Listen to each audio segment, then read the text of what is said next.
The very thing that a lot of people fear most is the very thing that is keeping them from getting the types of relationships that they so desperately desire, or may not know they desperately desire.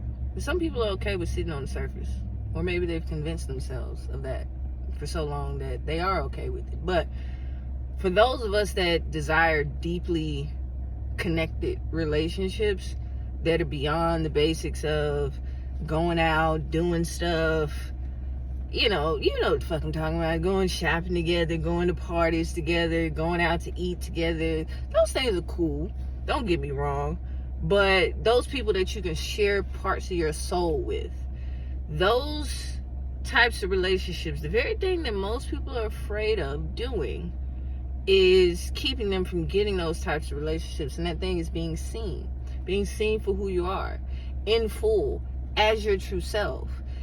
And most people go around in life, we've all done it at some point, until we awaken to the fact that there's more to life than that. You go through life kind of with one hand behind your back, and you expect to get genuine people in your life, but then you're not genuine yourself by hiding parts of yourself, not talking about certain parts of yourself that you deem unacceptable, not only by society or whatever, just things that parts of yourself that you're not comfortable with, opinions you might have that are not comfortable for most people, habits that you might have that you might feel that is going to keep you from securing someone that you've got your eye on, whether it be platonic or be in a platonic or romantic way. And you can't go through life like that, because whatever you might believe in, I believe that we are all gods. I believe that we are all extensions of God. How can you be an extension of God and not be God itself? So you can't go through life with one hand behind your back, because you're not fooling nobody. It's you. You know the truth. Like, you think that you getting over on them. You're not getting over on yourself. Like, this is the thing that people don't understand about life.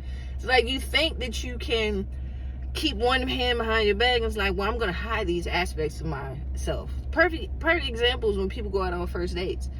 A topic may come up, such as, let's say, children. Okay, things like, you don't want to have children. You know this about yourself. You don't want to have kids. On either side of it, man or woman and woman, whatever.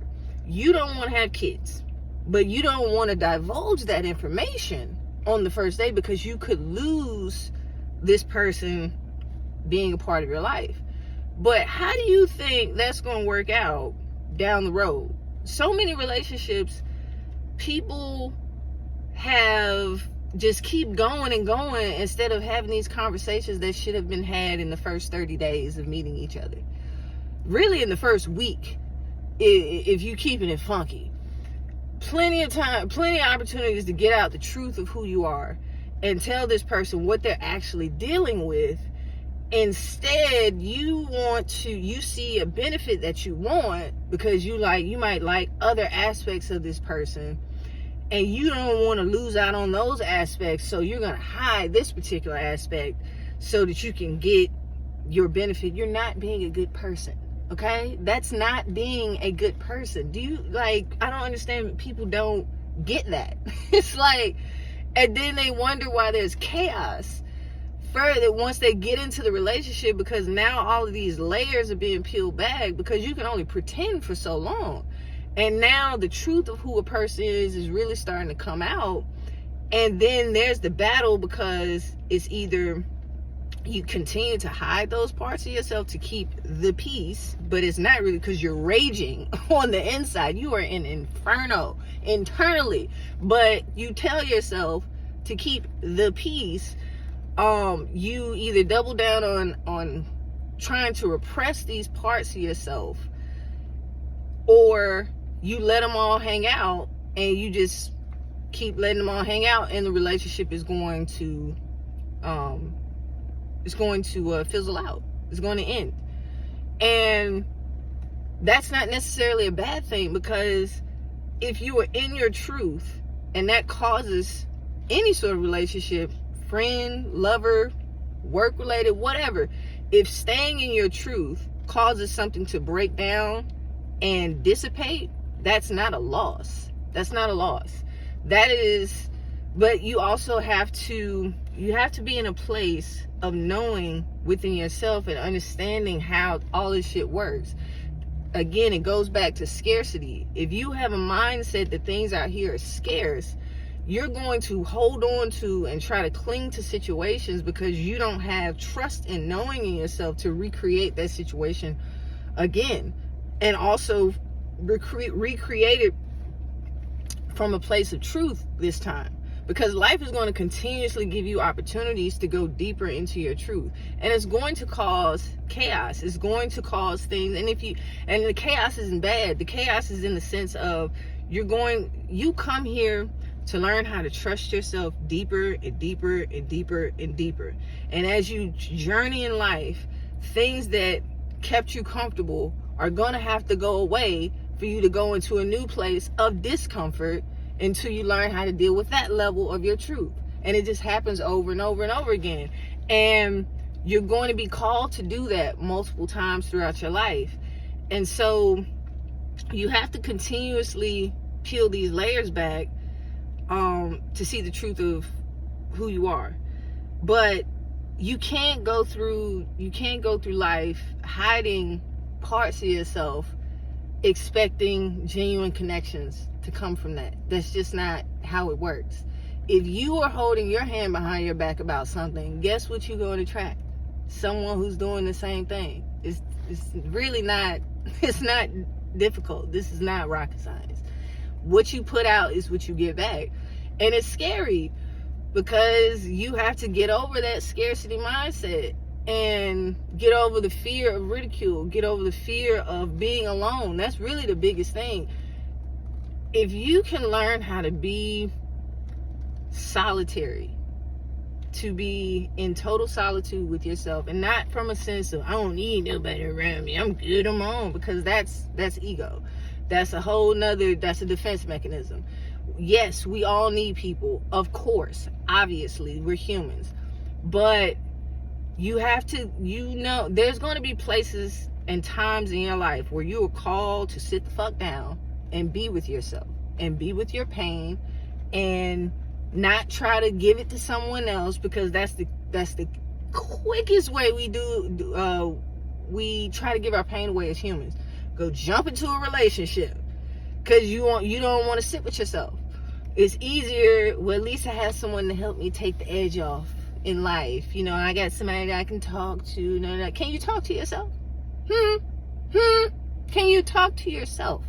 Can you soothe yourself? And if you can't sit with your pain, the answer to that is no. Okay? The answer to that is no. And until you get to a place where you learn how to soothe yourself and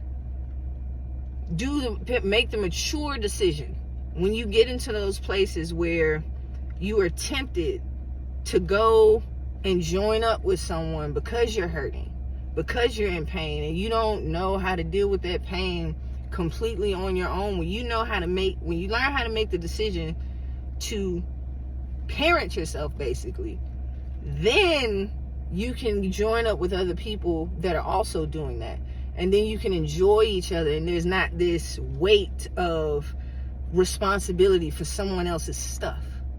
And that's what saps the love out of so many relationships, because you're not in it just for the genuine experience of it. There's really not, there's not this magnanimous decision to be with someone other than just the sacred opportunity to experience them.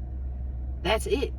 Because if you are self-sovereign and you know how to handle yourself, you can join up with someone else for just the purity of the experience of them for as long as you are blessed to have it. And you good.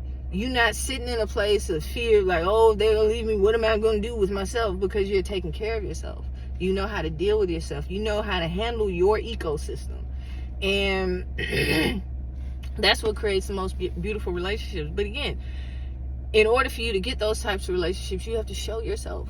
You have to have you have to speak the uncomfortable truths You have to tell the truth and live your truth if you want someone that's lined up with your truth, or else you're just going to be in a constant circle of chaos of trying to reveal it and then having a fear of if revealing it is going to destroy the situation, so then you hide it, and it's nonsense, but it comes down to having the courage to first and foremost stand on your own and handle your own shit, because when you get to that place, the fear of being seen for who you are goes away.